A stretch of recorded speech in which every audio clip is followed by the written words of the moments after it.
গৃহশিক্ষক YouTube চ্যানেলে সকল ছাত্রছাত্রীদের জানাই শুভকামনা।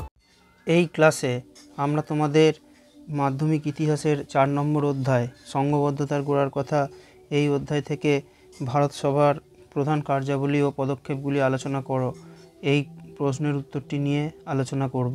আগের ক্লাসে আমরা তোমাদের এই অধ্যায় থেকে একটি 4 নম্বরের প্রশ্ন উত্তর নিয়ে আলোচনা করেছিলাম। আমাদের সেই ক্লাসটি যারা দেখোনি তারা দেখবে। আর এছাড়াও আমরা তোমাদের এই অধ্যায় থেকে আরও কিছু 1 নম্বর, 2 নম্বর ও 4 নম্বরের বেশ কিছু প্রশ্ন উত্তর আলোচনা করেছি এবং আমরা তোমাদের বেশ কিছু বিষয় বুঝিয়ে দিয়েছিলাম। আমাদের সেই ক্লাসগুলো যারা দেখোনি তারা অবশ্যই দেখবে।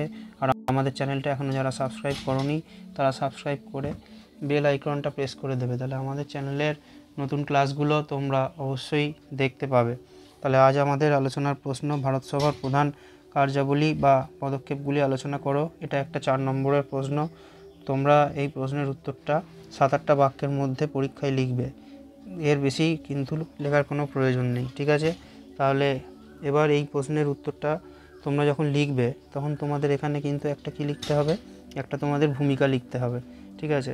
তাহলে এখানে 7-8টা বাক্য বললেও কিন্তু তোমাদের কিন্তু ভূমিকা আর উপসংহার লিখতে হবে, আর এর সাথে তোমাদের মাঝখানে কিছু পয়েন্ট লিখলে উত্তরটা কিন্তু তোমাদের লেখা হয়ে যাবে, ঠিক আছে? তাহলে এখানে ভারত সভা যে কাজগুলো করেছিল সেগুলো কি কি? তাহলে প্রথমে একটা ভূমিকাতে বলবে যে সুরেশচন্দ্র বন্দ্যোপাধ্যায় 1876 সালে ভারত সভা প্রতিষ্ঠা করেছিলেন। ভারত সভা প্রতিষ্ঠার কিছু উদ্দেশ্য হলো বলে এরকম লিখতে পারো, ঠিক আছে? বা আরও তোমরা আরও কিছু যোগও করতে পারো তোমাদের মতো করে, আরও কিছু তোমরা এখানে আরও বাক্য লিখতেই পারো, ঠিক আছে? তাহলে এরা কি করেছিল? এরা যেটা করেছিল সেটা হচ্ছে যে ওই সিভিল সার্ভিস নিয়ে একটা সমস্যা হয়েছিল। ইংরেজরা কি করেছিল যে সিভিল সার্ভিসে ভারতীয়রা যারা পরীক্ষা দিতে যেত ভারত থেকে, তাদের বয়সটা কমিয়ে দিয়েছিল 19 বছর থেকে 21 বছর। তাই তারা আন্দোলন করেছিল ভারত সভা, এটা একটা। আর কি আর হচ্ছে যে লর্ড লিটন বলে একজন ছিল ইংরেজ, তিনি কি করেছিলেন? তিনি 2টো আইন চালু করেছিলেন। একটা হচ্ছে যে দেশীয় ভাষায় সংবাদপত্র আইন, আর একটা হচ্ছে অস্ত্র আইন। কত সালে তিনি চালু করেছিলেন এগুলো? 1878 সালে, ঠিক আছে? তাহলে এই যে 2টো আইন চালু, মানে সংবাদপত্রে দেশীয় ভাষায় সংবাদপত্র আইন মানে কি? মানে হচ্ছে যে কাগজগুলোতে মানে ইংরেজদের নামে কিছু লিখলে তাদের যারা লিখতো তাদের বিপক্ষে কিছু তাদের নিয়ে কিছু ব্যবস্থা নেওয়া হতো আর কি, মানে তাদেরকে হয়তো মারধর করা হতো বা তাদের কাগজ বন্ধ করে দেওয়া হতো এরকম। আর অস্ত্র আইন মানে যদি কোনো ভারতীয় কোনো অস্ত্র রাখতো তাহলে তাকে জেলে ঢুকিয়ে দেওয়া হতো, ঠিক আছে?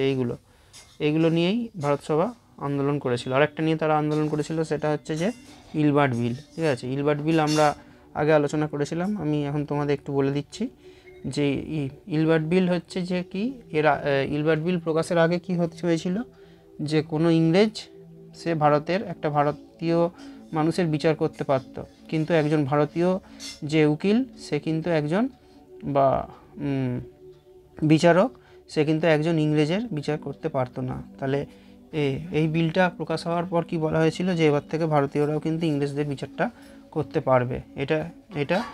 এটা যখন বলা হয়েছিল তখন কি হয়েছিল? তখন ইংরেজরা এটা মেনে নিতে পারেনি, তাদের এটা অপমান হয়েছিল, তারা এটার জন্য খুব অপমানিত হয়েছিল। তাই ভারত সভা এই বিলটা চালু রাখার জন্য, যাতে এই বিলটা যাতে বন্ধ না হয় সেই জন্য তারা আন্দোলন করেছিল। এইগুলো বললেই হয়ে যাবে মোটামুটি। এইগুলোই ছিল ভারত সভার হচ্ছে যে তোমাদের পদক্ষেপ। আর এছাড়া আরও অন্যান্য আন্দোলনও এরা করেছিল, যেমন কি যেমন হচ্ছে যে তোমাদের ওই চা বাগানের যারা শ্রমিক ছিল তাদের নিয়ে আন্দোলন। এছাড়া আরও ভারতের আরও অন্যান্য জায়গায় বিভিন্ন আন্দোলন এরা করেছিল, এইগুলো, ঠিক আছে? আচ্ছা, আর আমাদের ক্লাস কেমন লাগছে সেটা তোমরা কমেন্ট করে অবশ্যই জানাবে। আমাদের ক্লাসগুলো তোমরা বিভিন্ন জায়গায় শেয়ার করবে, আর আমাদের ক্লাস ভালো লাগলে তোমরা অবশ্যই লাইক করবে। আর এর পরের প্রশ্ন যেটা আমরা আলোচনা করব, জাতীয়তাবাদের বিকাশে ভারত সভার কী ভূমিকা ছিল, ঠিক আছে? তাহলে ভারত সভার কাজগুলো আমরা পড়ে নিলাম। এবার হচ্ছে যে জাতীয়তাবাদ বিকাশে, তাহলে এই প্রশ্নটা যদি দেয় তোমরা কিন্তু পরীক্ষার সময় একটু মানে ঘাবড়ে যাবে না, ঠিক আছে? বা ভয় পাবে না। আমি তোমাদের এই প্রশ্নের উত্তরগুলো আমরা খুব সহজেই বুঝিয়ে দেবো, যাতে তোমরা পরীক্ষাতেও লিখে আসতে পারো। তাহলে এখানেও একটা ভূমিকা তোমরা লিখবে আগেরটার মতোই, ঠিক আছে। তার আর এটা লিখবে যে তাহলে 19 শতকে যে সমস্ত প্রতিষ্ঠান ভারতীয়দের জাতীয়তাবোধ জাগিয়েছিল তার মধ্যে অন্যতম ছিল ভারত সভা। এবার সুরেন্দ্রনাথ বন্দ্যোপাধ্যায় তৈরি করেছিলেন, এটা বললেই হবে এইভাবে, ঠিক আছে। এবার তিনি কি করেছিলেন বা ভারত সভা কী করেছিল জাতীয়তাবোধের জন্য সেইগুলো, ঠিক আছে। কি করেছিল এরা হচ্ছে যে মানে সব ভারতের সব জায়গায় কিন্তু এরা গণ আন্দোলন একটা গড়ে তুলেছিল, মানুষকে নিয়ে একটা আন্দোলন এরা গড়ে তুলেছিল। ভারতে প্রায় 124টা এদের বিভিন্ন ছোট ছোট শাখা তারা তৈরি করে ফেলেছিল, ঠিক আছে। এটা একটা বলতে হবে। আর কি, আর এরা হচ্ছে যে একটা একতা তৈরি করেছিল, রাজনৈতিক একটা একতা এরা তৈরি করেছিল, মানে বিভিন্ন গোষ্ঠীর মধ্যে এরা একটা রাজনৈতিক একতা তৈরি করেছিল, ঠিক আছে। আর কি করেছিল এরা হচ্ছে যে হিন্দু মুসলমান এই যে দুটো আলাদা যে সম্প্রদায়, এই দুটো সম্প্রদায়ের মধ্যেও এরা কিন্তু একটা ভালোবাসা তৈরি করেছিল, যাতে দুটো সম্প্রদায়ের মধ্যে যাতে অবশ্যই মিল থাকে। এটাও একটা জাতীয়তাবোধে সাহায্য করেছিল, ঠিক আছে। আর কি, আর এরা আর কি করেছিল, আর এরা ইলবার্ট বিলকে এরা সমর্থন করেছিল। তাহলে ওটা একটা ইংরেজদের বিল ছিল, তাহলে এর ফলে কী হয়েছিল, এর ফলে ভারতীয়দের মধ্যে একটা দেশের প্রতি ভালোবাসা একটা জেগে উঠেছিল এটা। আর ভারতের জাতীয়তাবাদের আরও কিছু এরা করেছিল জাতীয়তাবাদের জন্য, যেমন হচ্ছে যে বিভিন্ন রাজনৈতিক আন্দোলনের মধ্যে এখানে ভারতীয় জনগণের মধ্যে এরা যে সমস্ত আন্দোলনগুলো এই সময় হচ্ছিল তার মধ্যে দিয়ে এরা জনগণের মধ্যে কিছু জাতীয়তাবাদের বোধ তারা ছড়িয়ে দিতে পেরেছিল।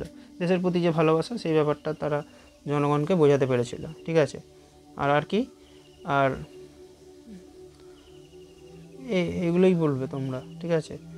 আর উপসংহার একটা লিখবে যে প্রথম সর্বভারতীয় একটা রাজনৈতিক প্রতিষ্ঠান ছিল ভারত সভা, আর এদের হাত ধরেই কী হয়েছিল, ভারতে জাতীয়তাবাদের উন্মেষ ও বিকাশ ঘটেছিল, এরকম একটা বললেই হবে।